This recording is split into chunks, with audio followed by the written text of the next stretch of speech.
नमस्कार।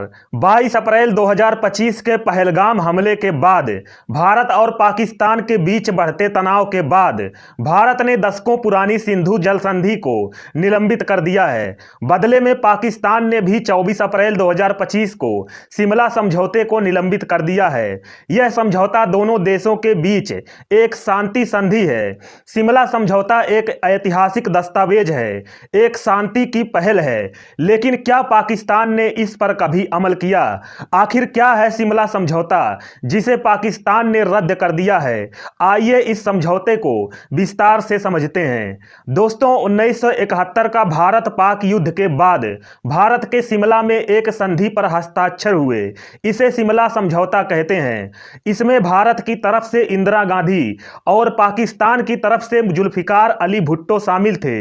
यह समझौता भारत और पाकिस्तान के बीच दिसंबर 1971 में हुई लड़ाई के बाद किया गया था, जिसमें पाकिस्तान के लगभग 93,000 से अधिक सैनिकों ने अपने लेफ्टिनेंट जनरल नियाजी के नेतृत्व में भारतीय सेना के सामने आत्मसमर्पण किया था और तत्कालीन पूर्वी पाकिस्तान को बांग्लादेश के रूप में पाकिस्तानी शासन से मुक्ति प्राप्त हुई थी। यह समझौता करने के लिए पाकिस्तान के तत्कालीन प्रधानमंत्री जुल्फिकार अली भुट्टो अपनी पुत्री बेनजीर भुट्टो के साथ 28 जून 1972 को शिमला पधारे थे।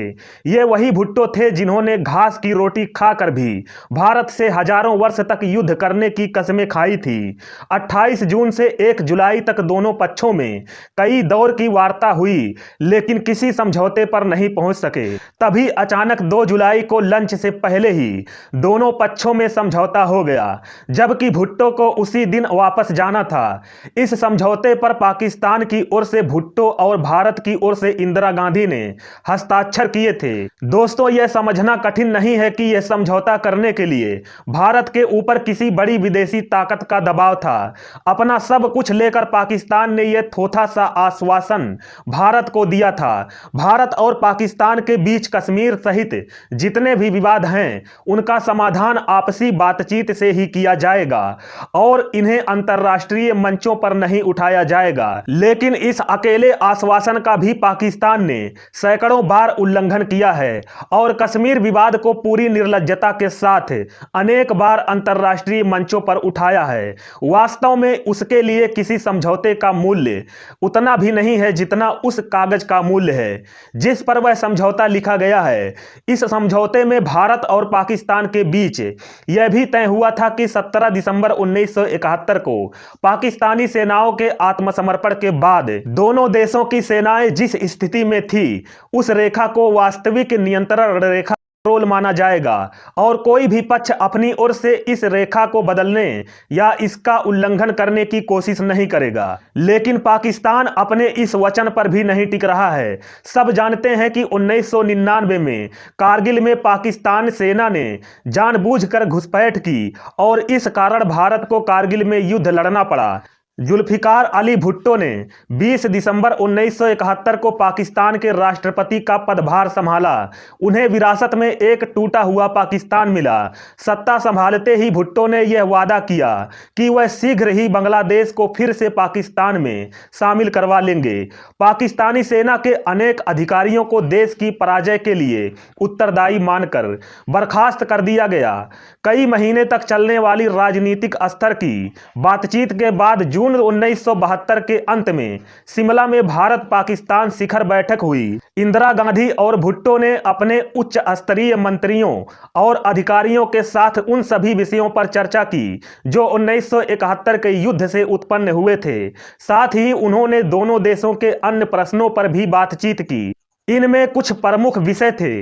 वो ये थे कि युद्ध बंदियों की अदला बदली, पाकिस्तान द्वारा बांग्लादेश को मान्यता का प्रश्न, भारत और पाकिस्तान के राजनयिक संबंधों को सामान्य करना, व्यापार फिर से शुरू करना और कश्मीर में नियंत्रण रेखा स्थापित करना। लंबी बातचीत के बाद भुट्टो इस बात के लिए सहमत हुए कि भारत पाकिस्तान संबंधों को केवल द्विपक्षीय बातचीत से तय किया जाएगा। शिमला समझौते के अंत में इस समझौते पर इंदिरा गांधी और भुट्टो ने हस्ताक्षर किए।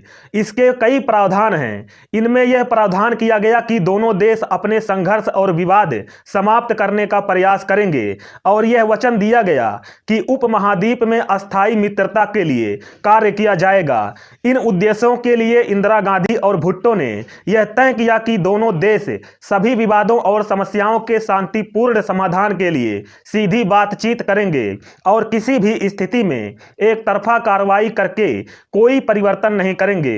वे एक दूसरे के विरुद्ध ना तो बल प्रयोग करेंगे, ना प्रादेशिक अखंडता की अवहेलना करेंगे और ना ही एक दूसरे की राजनीतिक स्वतंत्रता में कोई हस्तक्षेप करेंगे। दोनों ही सरकारें एक दूसरे के विरुद्ध प्रचार को रोकेंगे और समाचारों को प्रोत्साहन देंगी जिनसे संबंधों में मित्रता का विकास हो। दोनों देशों के संबंधों को सामान्य बनाने के लिए सभी संचार संबंध फिर से स्थापित किए जाएंगे। आवागमन की सुविधाएं दी जाएंगी ताकि दोनों देशों के लोग आसानी से आ जा सकें और घनिष्ठ संबंध स्थापित कर सकें। जहां तक संभव होगा व्यापार और आर्थिक सहयोग जल्द ही फिर से स्थापित किए जाएंगे। विज्ञान और संस्कृति के क्षेत्र में वापसी आदान प्रदान को प्रोत्साहन किया जाएगा।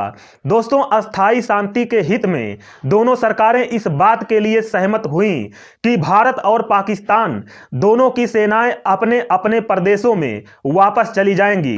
दोनों देशों ने 17 सितंबर 1971 की युद्ध विराम रेखा को नियंत्रण रेखा के रूप में मान्यता दी। यह तय हुआ कि इस समझौते के 20 दिन के अंदर सेनाएं अपनी अपनी सीमा के पीछे चली जाएंगी। यह तय किया गया कि भविष्य में दोनों सरकारों के अध्यक्ष मिलते रहेंगे और इस बीच अपने संबंध सामान्य बनाने के लिए दोनों देशों के अधिकारी बातचीत करते रहेंगे। दोस्तों, अब आपको समझ आ गया होगा कि शिमला समझौता क्या है और शिमला समझौता होने के बाद पाकिस्तान हर बार समझौता का उल्लंघन करता आ रहा है। पाकिस्तान के शिमला समझौता को खत्म करने से क्या भारत पर कोई असर पड़ेगा? इस पर आपका क्या विचार है? कमेंट बॉक्स में अपनी राय जरूर दीजिएगा। आपसे एक निवेदन है, कृपया इस वीडियो को लाइक करें और चैनल को सब्सक्राइब करना ना भूलें। मिलते हैं अगली वीडियो में। नमस्कार।